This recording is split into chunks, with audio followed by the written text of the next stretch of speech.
What's going on, guys? TKD123 back in the video, and today I want to discuss the PlayStation Vita. Now, a lot of people, when I bring up the word PlayStation Vita, have no idea what I'm talking about. They have no, they don't even have a clue of what a Vita is. You know what I'm saying? They think like I'm talking about a loaf of bread or like a snack, but they don't understand that I'm talking about, a piece of hardware, like a mobile hardware made by Sony, a PlayStation product, right? And so the Vita got released a couple years back in North America. It was February 21st. I know that was the day, but I forgot which year it was. It was 4 or 5 years ago, right? And I bought it day one when it got released in the United States. I bought that day one. I was following it through months back when they first announced it. Back when it was codenamed the NGP, the next generation portable. Even back then, when it was called the NGP, when nobody even knew what the name was, I was following it because I owned the PSP Go, and I love the PSP system. I played a lot of Ratchet and Clank on there, a lot of Jack and Daxter, etc. like that. So I really liked the portable PlayStation market, that they had, right? And so when the Vita got announced, I was like, yo, I'm hype. I waited in line. I went to Best Buy and I got it day one. I got it, right? And I've always loved the Vita. I've always supported the Vita. I've always bought the games on it. I've always, touted to my friends, yo, listen, you guys get a Vita. It's worth it. I'm telling you right now, like, it's mad worth it. But it failed. Ultimately, it failed. Its sales didn't do good overall in its life. Honestly, I don't even think that PlayStation or Sony even ever announced numbers on sales, you know what I'm saying?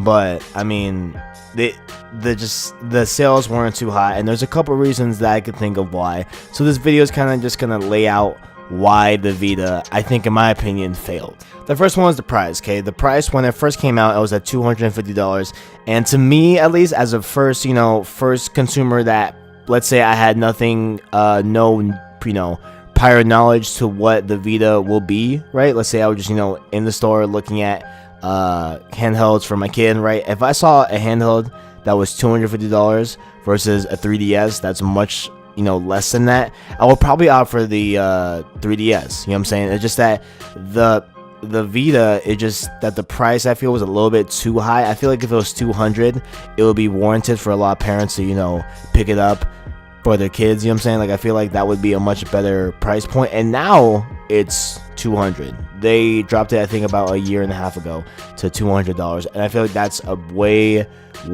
better price for it overall, but I felt like $250 was a little bit too high. Next one is memory cards. Now, memory cards is a very, controversial thing with the Vita, right? If you guys didn't know, the Vita uses cards that are made by Sony. They're not the standard ones that you can put in a Android phone or in a camera. Like, they have their own branded cards for storage, stuff like that. Because it's made by Sony, the price of it was very expensive. For example, I got my 32GB card for $100. I paid $100 for it. On Amazon, you can get a 128GB card for way less than $100. You can get like double of a 32GB card for way less than that. You know what I'm saying? Because it's a micro SD brand, but because Sony made their own specific PlayStation Vita memory card, they had to charge a higher price for it, and the memory card was a big thing. And on top of that, when the Vita first came out, they didn't even come with a memory card. You had to go out on top of spending your $250 to go buy another memory card for it. But now they, have the Vita has storage inside for it out the box, and I believe it comes with a 4GB card now. I believe it does come with a memory card now, but in the past you got the system and you had to go out and buy a memory card, after the fact. And the last thing I feel that really made the Vita fail was lack of third-party support. Now, it was really big in the beginning. They had a Call of Duty title, Assassin's Creed, Need for Speed, etc. They had really big AAA titles by, big game devs in the industry.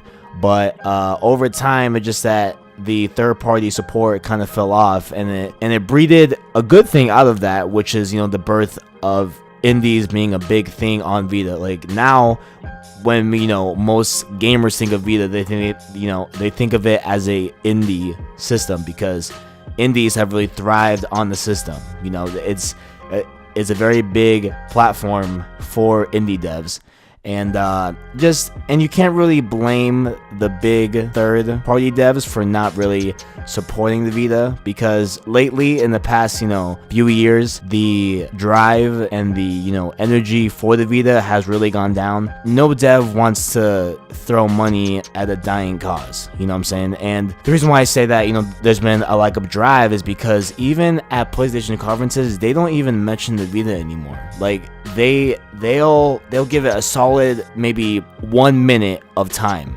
and it's their latest handheld. Like, I feel like that's a mistake on PlayStation's fault, how they just kind of disregard the Vita, at least nowadays.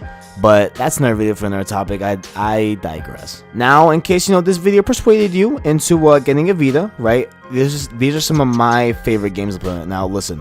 Freedom Wars is honestly the best game on Vita, period. Like, I love Freedom Wars. Velocity 1 is really good. 2X as well. Hotline Miami is also really good. That one's mad fun too. Gravity Rush, Killzone Mercenary, Helldivers. There are a lot of indie titles that are really good in this system, and it's something that you do not want to miss out on. Like, the Vita has really, really good games. Even though there's not really a lot of third-party support, it's just that the indies on them are so fun. They're so addictive.